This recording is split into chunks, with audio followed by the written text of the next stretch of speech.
महाराष्ट्रातल्या राजकीय घडामोडींवरती सर्वोच्च न्यायालयामध्ये ज्या पद्धतीनं सगळी कारवाई चालू आहे, जेव्हा ती चर्चा जे मुद्दे समोर येत आहेत त्याचा गंधसुद्धा आमच्या तथाकथित सो कॉल्ड घटनातज्ञांना, संविधान विशेषज्ञ म्हणणाऱ्यांना कळतोय की नाही असं म्हणायची वेळ आलेली आहे. एक अगदी साधं व्यवहार्य पातळीवरची गोष्ट अशी होती की एखादा पक्ष आणि त्याच पक्षाचे जे निवडून गेलेले आमदार, खासदार किंवा आपण छोट्या महानगरपालिकेमध्ये गट म्हणतो त्यांचा नगरसेवक, हे सगळ्यांचा एक संसदीय पक्ष नावाची गोष्ट असते. म्हणजे ह्यांना मुळात हा दोन मधला फरकच कळलेला नाहीये. पक्ष शिवसेना हा जो एक राजकीय पक्ष असेल, नोंदणीकृत पक्ष असेल, त्याचं काय पक्षप्रमुख वगैरे हे सगळं तेव्हाच आहे की जेव्हा केव्हा त्यांचे काही ना काहीतरी उमेदवार निवडून जातात, त्यांना मान्यता भेटते आणि एखाद्या उमेदवाराला पक्षाची उमेदवारी आपण जेव्हा म्हणतो तेव्हा तो बी फॉर्म असतो. त्या बी फॉर्मवरती पक्षाध्यक्ष आणि जो पक्षप्रमुख किंवा ज्याला नॉमिनेट केलेलं असतं त्यांचा तो अधिकार आहे, इथपर्यंतच आहे. एकदा तुम्ही त्या माणसाला तुमचा उमेदवार म्हणले म्हणजे बी फॉर्म पक्षाचा त्याच्यासाठी उपलब्ध झाला, त्याच्यानंतर त्याने निवडणूक लढवली, तो निवडून आला. असे जे निवडून आलेले त्या पक्षाचे जे कोणी सदस्य असतील, आता आपण महाराष्ट्राची विधानसभेचा विषय चालू आहे, तर महाराष्ट्र विधानसभेमध्ये जे 56 आमदार निवडून आले, विधान परिषदेतले नाही, वारंवार बोलताना, आणि हा जो घोळ किंवा राज्यसभेतलेही खासदार नाही, लोकसभेतलेच पाहिजेत फक्त. बैठकीला 4 खासदार उपस्थित होते असं म्हणत असताना त्याच्यातले जर 3 राज्यसभेतले असतील तर ते मोजल्या जात नाहीत. म्हणजे हा जो भ्रम ह्या सगळ्यांनी मिळून गेल्या महिनाभरामध्ये सुरू केलेला आहे, तो नीट स्वच्छपणे जरा लक्षात घ्या.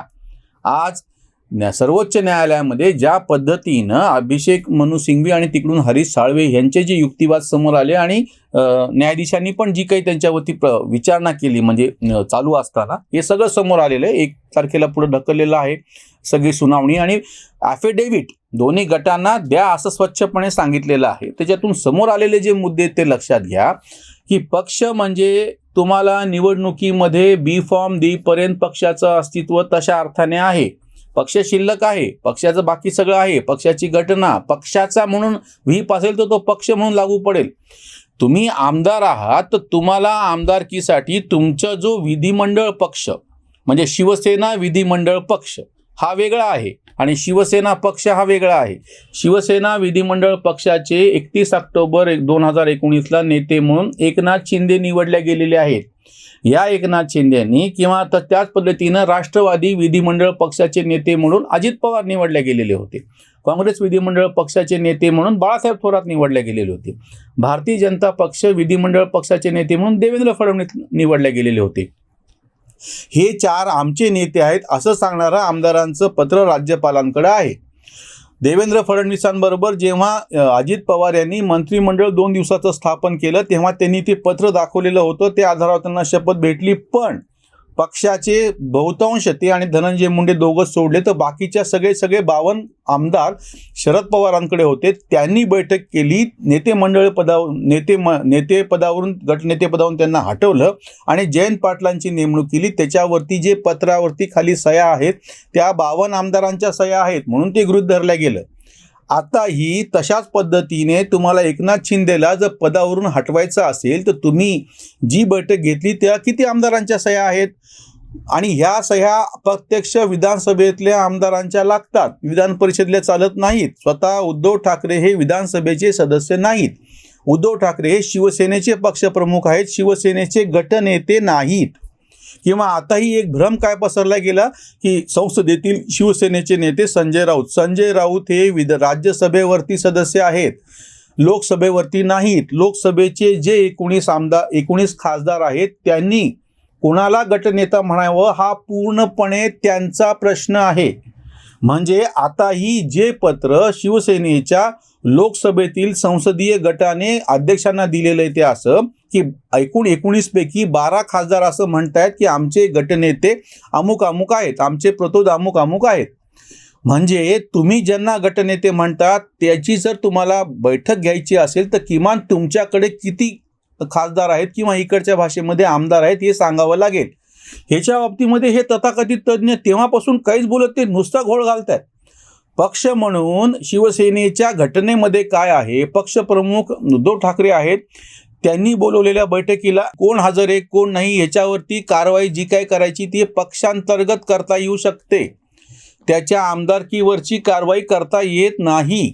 अगदी राजस्थानमधला ह्याच काळात घडलेला जो एक प्रसंग आहे ज्याचा उल्लेख आता ह्याच्यामध्ये आलेला आहे किंवा काही तज्ज्ञ आवर्जून करतायत, तुम्ही तो बघा.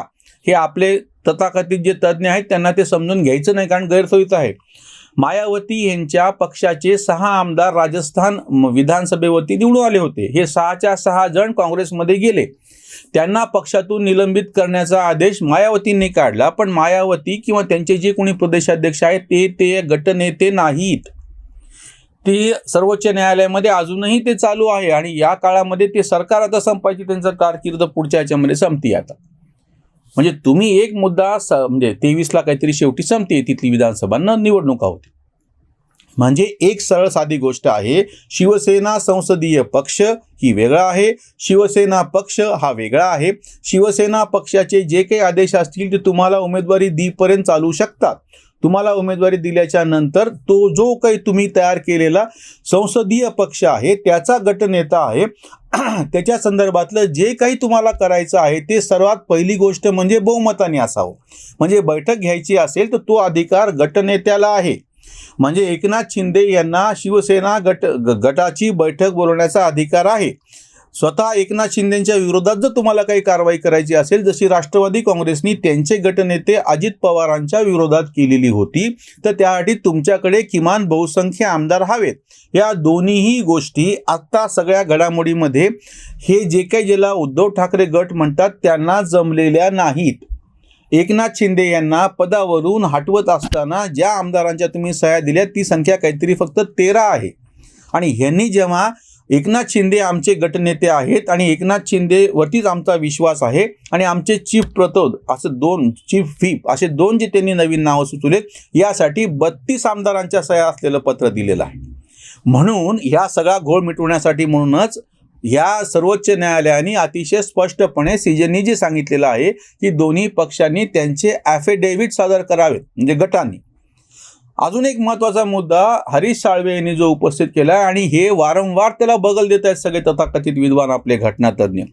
पहिल्या दिवसापासून आम्ही बंड केलं, आम्ही दुसरा गट स्थापन केला असं एकनाथ शिंदेंनी म्हटलेलं नाही. त्यांच्या गटातल्या कुठल्याच माणसानं असं म्हणलेलं नाही की आम्ही शिवसेना सोडली. उलट ते असं म्हणतात की आमचीच शिवसेना आहे. पक्षप्रमुखांच्या त्यांनी जे ठरवलेलं आहे त्याच्या विरोधामध्ये मतप्रदर्शन केलं म्हणजे ते बंड होत नाही, इतकं स्पष्टपणे हरीश साळवेंनी प्रतिपादन केलेलं आहे सर्वोच्च न्यायालयामध्ये. म्हणजे आणि हे पक्ष सोडून कुठेही गेलेले नाहीत. हे वारंवार जे काही उत्साहात येऊन असं सांगत होते आपले घटनातज्ञ, हे अपात्र ठरणार, त्यांना कुठल्या तरी पक्षामध्ये विलीन जावं लागेल, त्यांच्याशिवाय काही त्यांचं खरं नाही. अरे ते कुठल्या पक्षात गेलेलेच नाहीयेत.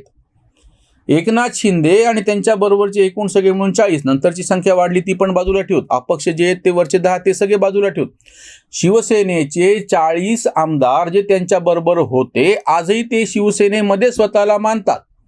त्यांनी त्यांचा जो संसदीय नेता गटनेता आहे एकनाथ शिंदे त्याच्याशी कुठल्याही पद्धतीचं त्याच्या विरोधामध्ये ते गेलेले नाहीयेत. म्हणजे राज्यपालांकडे जे पत्र 56 तेव्हा तर 56 आमदारांनी दिलेलं होतं त्याच्यामध्ये एकनाथ शिंदे यांना गटनेता म्हटलेले ते पत्र अजून तसंच राज्यपालांकडे आहे. आता जे सर्वोच्च न्यायालयाने सांगितलेलं आहे की हे आम्ही विधानसभेच्या फ्लोअरवरती, विधान परिषदेच्या नाही, विधानसभेच्या म्हणजे त्या पटलावरती जेव्हा हा सगळा विषय जाईल तेव्हा ते अध्यक्ष ठरवतील की कोणाच्या पाठीमागं किती आमदार आहेत. बहुसंख्य आमदार ज्याच्या पाठीमागं आहेत त्याचं म्हणणं तुम्हाला तोच पक्ष म्हणून गृहीत धरावं लागेल. त्याच्या बाहेर म्हणजे त्या विधिमंडळाच्या बाहेरचा पक्ष कोणाच्या पाठीशी किती आहे आणि काय आहे ह्याची चर्चा इथे करता येत नाही. 2 मधला हा फरक लक्षात घ्या की बाहेरची शिवसेना किती आहे, गावोगावचे शिवसैनिक किंवा गावोगावचे जर तुमचे नोंदणीकृत सदस्य तुम्हाला किती पाठिंबा देतात त्याच्यावरती ही लढाई चालू नाही. किंवा शिवसैनिकांच्या हृदयामध्ये उद्धव ठाकरे आहेत, ते हृदयात कोण आहे काय आहे त्याची मोजदाद न्यायालयाला करता येत नाही, सर्व त्या निवडणूक आयोगाला करता येत नाही. प्रत्यक्ष एखाद्या वेळेस तुम्हाला जेव्हा केव्हा मोजणी करावी लागते, विश्वासदर्शक ठराव आणावा लागतो, त्यावेळेस जे मतदान होतं ते प्रत्यक्ष तिथले जे आमदार आहेत तेच करतात. ज्यांच्या मनामध्ये उद्धव ठाकरे आहेत त्यांना जाऊन तिथं मतदान करता येत नाही अशा पक्ष सदस्यांना. पण हे सगळे जे ते काही विरोधानं पेटलेले आहेत समजूनच घ्यायला तयार नाही. जो मुद्दा हरीश साळवे ठामठोकपणे मांडतात आणि सगळी कृती एकनाथ शिंदे गटाची सगळी कृती पहिल्या दिवसापासून तुम्ही बघा, आम्हीच शिवसेना आहोत असं ते म्हणतायत. शिवसेनेतून तुम्ही कोणाला काढताय, कोणाला काढत नाही आहात, हे पक्ष म्हणून एक वेळ ठीक आहे, पण शिवसेना संसदीय पक्ष म्हणून जो आहे त्याच पद्धतीनं लोकसभेमध्ये तुमचा म्हणून जो काही गट आहे 19 खासदारांचा, त्या 19 खासदारापैकी 12 बहुतांश खासदार हे पत्र देत आहेत की बाबा आमच्या गटाचे नेते हे आहेत, आमच्या गटाचे चीफ व्हीप हे आहेत, तर ते तुम्हाला त्याला मान्यता लोकसभा अध्यक्षांनी दिली. त्याचं कारण ते आहे. त्याच पद्धतीनं उद्या जेव्हा 1 ऑगस्टच्या नंतर प्रत्यक्ष सर्वोच्च न्यायालयाकडून ज्या पद्धतीनं काहीतरी सूचना येतील, शक्यता अशीच आहे. आणेंसारखा कायदातज्ञ यांनी पण ह्याच पद्धतीनं सांगितलेलं आहे की जे काही घडायचं आहे ते सर्वोच्च न्यायालय असं म्हणेल की तुम्ही तुमच्या विधानसभेच्या पटलावरती जाऊन, विधान भवनामध्ये जाऊन अध्यक्षांच्या वतीनं तुम्ही पत्र द्या आणि त्याच्यावर ठरवा. पण हे कोणीच हे ऐकायला तयार नाही.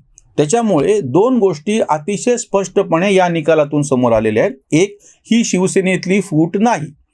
आम्ही शिवसेनेतच आहोत, आम्ही अजूनही नेतृत्वालाही मानतो आहोत. आम्ही म्हणजे कुठल्याही पद्धतीनं त्यांनी फक्त जो आमच्या नेत्यांनी घेतलेला निर्णय आहे त्याला आम्ही विरोध दर्शवलेला आहे आणि तोही विरोध बहुसंख्येने दर्शवलेला आहे.